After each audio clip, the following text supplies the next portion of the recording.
Alrighty, good morning. Today I am going to be talking about the Costway car refrigerator. It's the AX10001US model. This little bad boy is a fridge, it's a freezer, it runs on 12 volt power, it runs on your 120 to 220 volt power from your house. It can even run on the 12 volt, it can run all the way up to 24 volt, so you trucker boys and gals, y'all included as well. This little thing I got mounted up in the Jeep right now. It is a Bonnie and a joy. Let me flip you all around and let's take a look at it.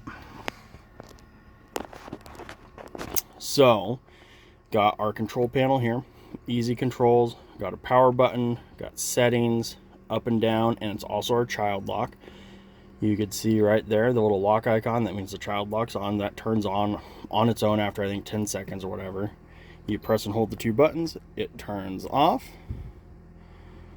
Oops, there it goes. And then with our up down, I can set the temperature, and this thing will go all the way down, well below freezing. I believe to -4 degrees. Yep, all the way down to -4. Let's go ahead and leave it set there. If we hit the settings button, I can change whether we're on max cooling or eco cooling. Max obviously is going to use a little bit more power, but is going to be a little bit faster getting it for getting everything all cooled off.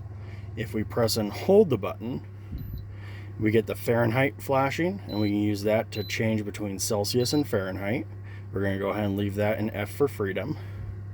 And if we press and hold the settings button and press it again, then on the left here we have low, medium, and high, and those are our power cutoff points. So those are important when you're setting up your 12 volt or 24 volt system, so that way you don't run it too low. On high, it cuts off at 9.6 volts. On medium, 10.4, and high at 11.1. They won't cut back in until 10.9, 11.7, or 12.4.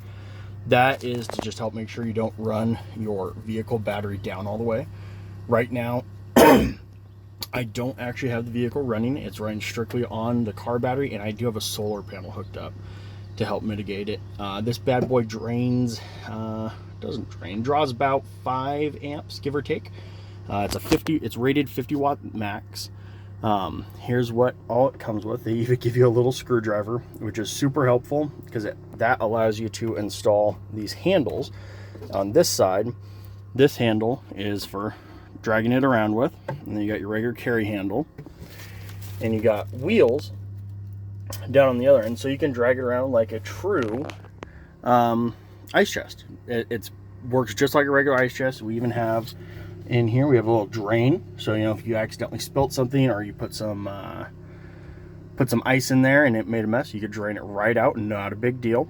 Here is our 120 or 220 volt power supply. It plugs right in the front, just like where the 12 volt guy does. Easy peasy, nothing wrong with that. This is great if you are boondocking or you're out somewhere where you can take this out of your rig and then plug it in inside. That way you don't drain down your vehicle battery.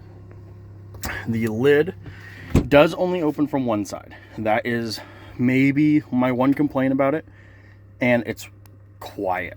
It's running right now. I don't know. There, it just shut off. I don't know if you could tell how quiet that is. To turn it off, you press and hold the power button. Oops. Got to unlock it and press and hold. That turns it off. When it's off, when you hit the button, it says off. Pretty easy. I got this one in the Hunter Orange, I like to call it, made by Costway. Thing's great. I've been super impressed with it. To turn it on, you hit it once, then hold for 6 seconds. It kicks on. Oop, you know what? I think my solar panel came unplugged, because that is a warning that the voltage is low. Because, oh, you know what? Because I left it set in the high cutoff. Let's go back in and change that. If I can do that.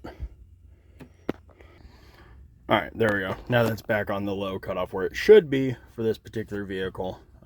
It's working just fine again. It has a little light in here. This is actually super helpful, especially at night, trying to climb in here, grab something cold to eat. Let me get you guys flipped. So final thoughts. This thing's pretty wicked. I enjoy it. I've used it a couple times so far. It took me a month or so to find a couple good uses, get out camping with it. I just took it for the 4th of July.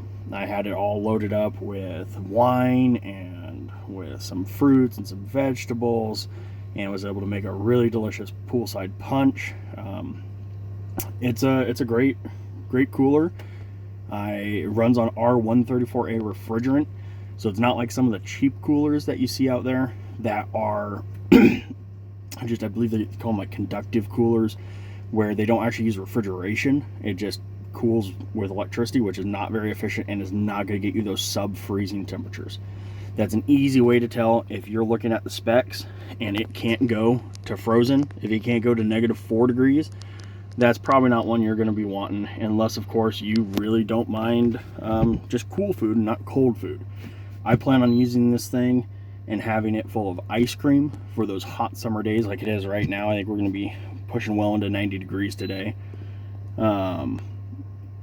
That ice cream on those off-road trips, hard to beat. I want to build a whole little slider system that this pulls in and out on, and it'll get permanently mounted. Probably not in this Jeep. It'll probably get mounted in the big 4x4. Y'all know what I'm talking about. Yeah, this thing is awesome. I look forward to using it in the future, and I plan on I might even get a second one from my best friend. They saw this thing and they were loving it. He goes on lots of long road trips. He's got little kids. Got to keep that milk cold. So we might be picking up a second one for them. All right, guys. We'll catch you all next time. Have a beautiful day. Bye-bye.